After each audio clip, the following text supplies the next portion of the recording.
in fiction writing, we're taught never to give the audience what they want.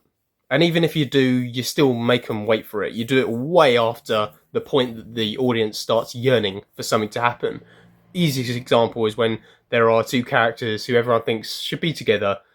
You don't get them together straight away. Sometimes never. Sometimes they never get together because you want your audience to just keep leaning in, and eventually you want them to relinquish that sense of control. You want them to just sit back and trust the storyteller.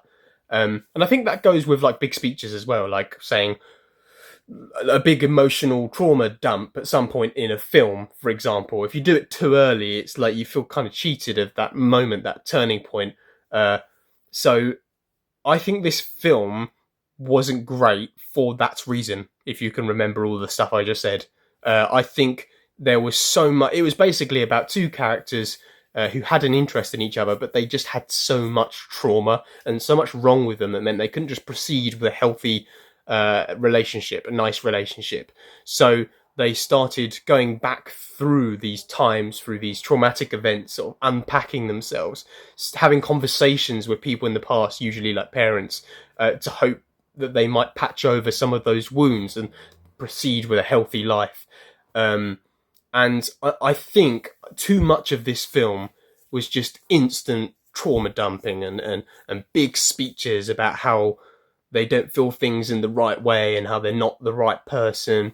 And I think we should have waited longer for it. I think we should have cared about these characters beyond just hearing all the things they've been through straight away.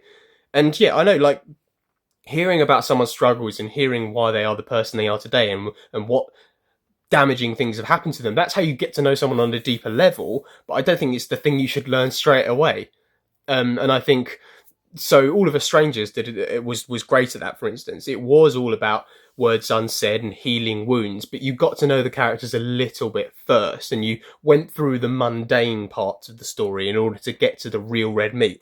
And I don't think this film had the patience for that, and therefore it flopped massively. I stopped concentrating at one point, and the biggest shame of it was that there were these later scenes that I feel like they were actually very well done and very emotional, but I felt nothing for them because it kind of felt like I'd been enduring these emotional scenes all film, if that makes sense. So I feel like it didn't hold back enough, it wasn't tempered enough, there was no patience. So